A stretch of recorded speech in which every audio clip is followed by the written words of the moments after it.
सोचिए, वो सबसे नन्ही सांसें, कभी-कभी उन्हें ही सबसे बड़ी मदद की जरूरत पड़ जाती है।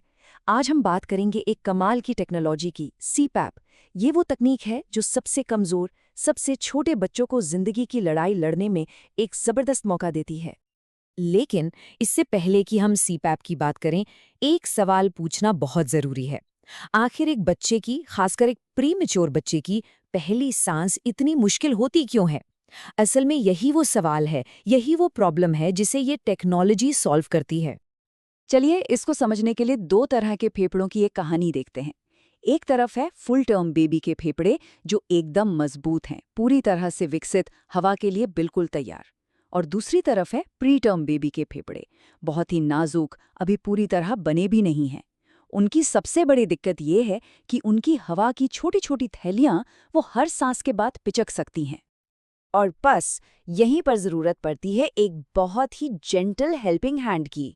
तो अब प्रॉब्लम से सॉल्यूशन की तरफ चलते हैं, और सीपैप को एक मशीन की तरह नहीं, बल्कि एक लगातार मिलने वाले कोमल सहारे के तौर पर समझने की कोशिश करते हैं।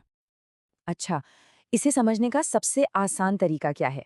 बस इतना सोचिए कि सीपैप ना फेफड़ों के लिए एक लगातार, बहुत ही प्यार भरा हग है। एक ऐसा हग जो उन पर हल्का सा दबाव बनाए रखता है, और इसी दबाव की वजह से फेफड़े खुले रहते हैं। और जब फेफड़े खुले रहते हैं तो सांस लेना बहुत बहुत आसान हो जाता है। तो चलिए अब थोड़ा और गहराई में उतरते हैं। ये जो हग वाली बात हमने की, ये असल में मतलब फिजियोलॉजिकल लेवल पर काम कैसे करती है, इसके पीछे की साइंस क्या है? तो सीपैप का फुल फॉर्म है कंटिन्यूअस पॉजिटिव एयरवे प्रेशर। चलिए इसे तोड़कर समझते हैं। कंटिन्यूअस मतलब लगातार, पॉजिटिव एयरवे प्रेशर मतलब सांस की नली में एक हल्का सा पॉजिटिव दबाव। तो ये करता क्या है? ये लगातार हवा का एक फ्लो बनाए रखता है, जिससे एक कोमल सा प्रेशर बनता है।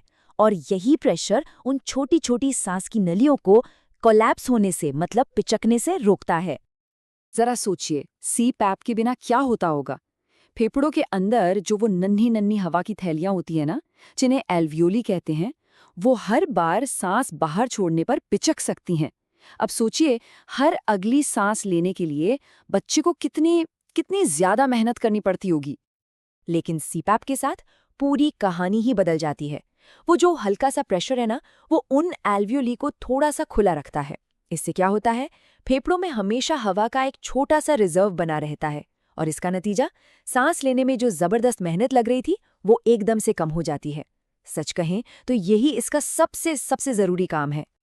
तो अगर हम इसके फायदों को एक साथ देखें तो सबसे पहले ये हवा की थैलियों को खुला रखता है। फिर ये फेफड़ों की फंक्शनल रेजिडुअल कैपेसिटी को इम्प्रूव करता है, मतलब सांस छोड़ने के बाद भी फेफड़ों में थोड़ी हवा बची रहती है। इससे सांस लेने का काम आसान हो जाता है, ब्लड में ऑक्सीजन लेवल बेहतर होता है, बच्चे की छाती को स्टेबिलिटी मिलती है, और जो सांस रुकने की दिक्कत होती है ना, जिसे एपनिया कहते हैं, वो भी कम हो जाती है। अच्छा, एक बात साफ है, सीपैप कोई जादू की छड़ी नहीं है जो हर सिचुएशन में काम आए। ये एक बहुत ही स्पेसिफिक टूल है, जिसका इस्तेमाल सही समय पर सही वजहों से किया जाता है। तो चलिए अब ये देखते हैं कि इसे आखिर इस्तेमाल कब किया जाता है। तो इसके कुछ कॉमन कारण हैं। सबसे बड़ा है रेस्पिरेटरी डिस्ट्रेस सिंड्रोम यानी आरडीएस, जो प्री टर्म बच्चों में बहुत आम है। फिर है एपनिया ऑफ प्रीमेच्योरिटी, मतलब जब बच्चे बार बार सांस लेना भूल जाते हैं या रोक देते हैं। कई बार जब किसी बच्चे को वेंटिलेटर से हटाते हैं तो उसे सपोर्ट देने के लिए भी इसका इस्तेमाल होता है।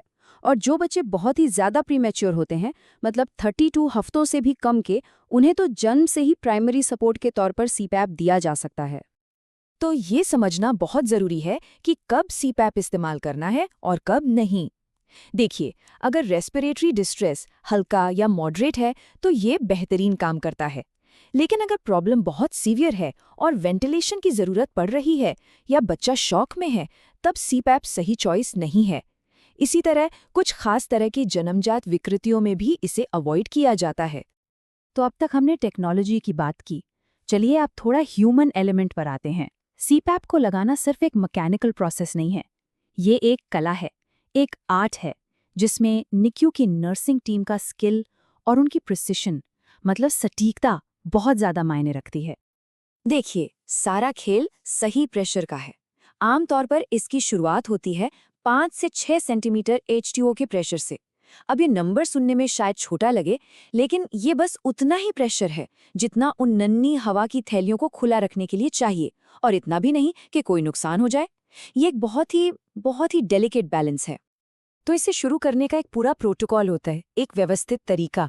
सबसे पहले पूरी तैयारी होती है। ये देखा जाता है कि बच्चा स्टेबल है, सारा सामान तैयार है। फिर नाक के लिए सही साइज का इंटरफेस, मतलब प्रोंग्स या मास्क चुना जाता है। उसे बहुत धीरे से एक टोपी या बॉनेट से फिक्स करते हैं। इसके बाद फ्लो और प्रेशर को सेट किया जाता है, ऑक्सीजन को ज़रूरत के हिसाब से एडजस्ट करते हैं, और आखिर में डबल चेक करते हैं कि बच्चे की छाती ठीक से उठ रही है और कहीं से कोई लीक तो नहीं है। अब ये जो इंटरफेस है ना, जो बच्चे की नाक पर लगता है, ये भी 2 तरह का होता है। एक होते हैं नेज़ल प्रोंग्स और दूसरा होता है नेज़ल मास्क। अगर लंबे समय तक यूज करना है तो प्रोंग्स को बेहतर माना जाता है। दूसरी तरफ मास्क तब अच्छा होता है जब नाक पर पड़ने वाले प्रेशर पॉइंट्स को आराम देना हो। दोनों के अपने प्लस और माइनस पॉइंट है, और कौन सा यूज करना है ये बच्चे की जरूरत पर डिपेंड करता है। और यहाँ एक गोल्डन रूल आता है, एक सुनहरा नियम।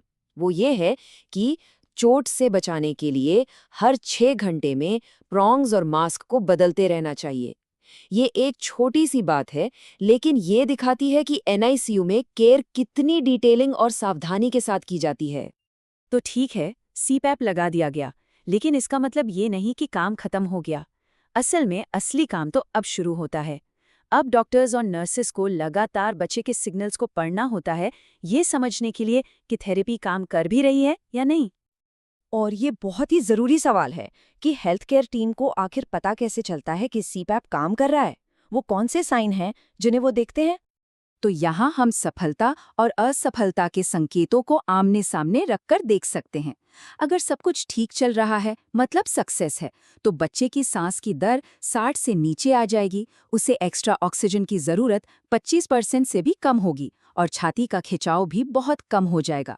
लेकिन अगर थेरेपी फेल हो रही है तो सांस की दर लगातार 70 से ऊपर रहेगी, ऑक्सीजन की ज़रूरत 40 से 50% से भी ज़्यादा हो जाएगी और बार बार सांस रुकने लगेगी। और हाँ, अगर CPAP फेल होता है तो टीम 1 सेकंड भी बर्बाद नहीं करती। वो फौरन एक्शन में आते हैं, फिटिंग को दोबारा चेक करते हैं, सेटिंग्स को बदलते हैं, और अगर ज़रूरत पड़े तो अगले स्टेप जैसे कि वेंटिलेशन के लिए तैयार रहते हैं। मतलब एक बैकअप प्लान हमेशा रेडी होता है। तो आखिर में एक सवाल के साथ आज की बात खत्म करते हैं। ये टेक्नोलॉजी हमें इंसान की नाजुकता और मेडिकल साइंस की सरलता के बीच के डेलिकेट बैलेंस के बारे में क्या सिखाती है? ये सिर्फ एक मशीन नहीं है, ये उम्मीद और विज्ञान का वो संगम है जो सबसे छोटी, सबसे कीमती जिंदगियों को सांस लेने का एक मौका देती है।